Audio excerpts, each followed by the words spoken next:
जो सोचोगे वही मिलेगा। गौतम बुद्ध की कहानी। एक समय की बात है, बुद्ध का एक शिष्य था जो हर समय चिंतित रहता था। उसका मन हमेशा किसी न किसी बात से उलझा रहता और उसे शांति नहीं मिलती थी। और ध्यान करने की कोशिश करता लेकिन उसका मन भटक जाता। वह एक ही सवाल बार बार अपने गुरु से पूछता, गुरुजी मुझे शांति कैसे मिलेगी? मैं हमेशा परेशान रहता हूँ, क्या मैं कभी सच्ची खुशी नहीं पा सकूंगा?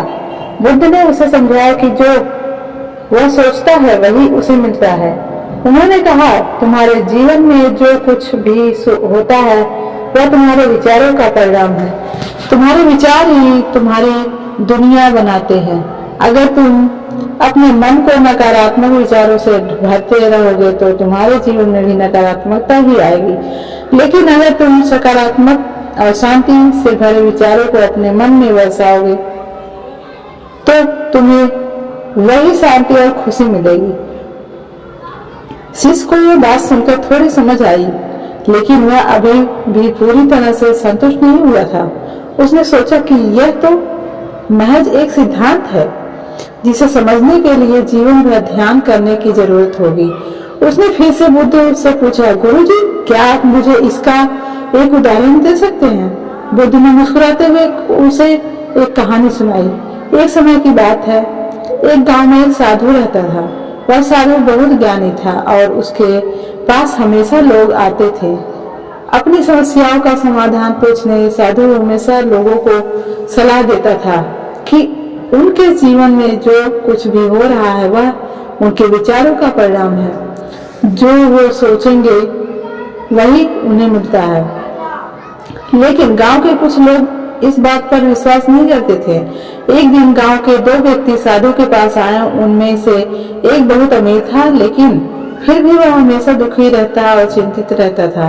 उसने साधु से कहा, मैंने बहुत दौलत कमा ली है, लेकिन फिर भी मैं शांति नहीं मिलती मुझे। मैं हमेशा चिंतित और परेशान रहता हूँ। मुझे ऐसा क्यों लगता है कि जीवन में कुछ कमी है? दूसरा व्यक्ति गरीब था, लेकिन वह हमेशा खुश रहता था। उसने साधु से कहा, मैं गरीब हूँ, लेकिन मेरे पास जो कुछ भी है मैं उसमें खुश हूँ। मुझे जीवन से कोई शिकायत नहीं है। साधु ने दोनों को ध्यान से सुना और फिर उन्हें एक छोटे से जंगल में चलने के लिए कहा। वह तीनों जंगल के भीतर गए और साधु ने एक पेड़ के नीचे बैठने का इशारा किया। साधु ने कहा, अब अपने अपने विचारों पर ध्यान दो। अमीर व्यक्ति ने सोचा, मैं इतना सब कुछ होने के बावजूद खुश क्यों नहीं हूँ? क्या मुझे और दौलत चाहिए? क्या मैं और चीजें हासिल करूं ताकि मुझे शांति मिल सके? उसका मन नकारात्मक विचारों से भर गया और उसकी बेचैनी बढ़ती चली गई। उसकी चिंता और बढ़ गई। दूसरी ओर गरीब व्यक्ति ने सोचा, इस जंगल में शांति कितनी अद्भुत है। यहाँ की हवा कितनी ताजगी भरी है। मैं कितना भाग्यशाली हूँ कि मुझे यह अनुभव मिल रहा है। उसके मन और शांत और संतोष का भाव बढ़ता गया और वह और भी खुश हो गया। साधु ने दोनों की भावनाओं को समझ लिया और कहा, देखो, जो तुम सोचोगे हो वही तुम्हें मिलता है। अमीर व्यक्ति ने अपने मन में और दौलत और चीजों के बारे में सोचा, इसलिए उसे कभी संतोष नहीं मिला।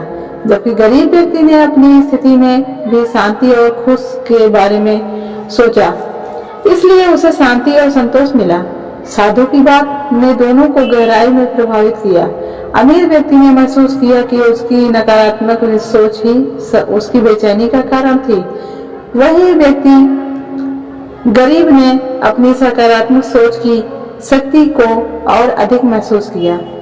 बुद्ध ने अपनी कहानी पूरी की और शिष्य से कहा, तुम्हारे विचार ही तुम्हारी वास्तविकता बनाते हैं। अगर तुम शांति चाहते हो तो अपने विचारों को शांति की दिशा में मोड़ो। अगर तुम खुशी चाहते हो तो अपने मन में खुशी की भावना पैदा करो। जब तुम अपने विचारों को सकारात्मक और शांति से भरा बनाओगे तो तुम्हारा जीवन भी वैसा ही हो जाएगा। शिष्य ने अब बुद्ध की बात को समझ लिया था।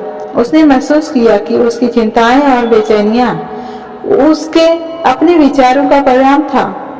उसने यह निश्चय किया कि वह अब से अपने विचारों को नियंत्रित करेगा और सकारात्मक दिशा में ध्यान करेगा। समय के साथ शिष्य ने अपने विचारों और नियंत्रण पर पा लिया और उसकी चिंता समाप्त हो गई। उसने वही शांति और खुशी मिली जिसकी वह तलाश कर रहा था। आशा होगा हमारी ये कहानी से आपको अच्छी लगी होगी और हमारी इस वीडियो को कमेंट में बताइएगा कि कैसी लगी। हमारे इस चैनल को सब्सक्राइब करिएगा। वीडियो देखने के लिए धन्यवाद।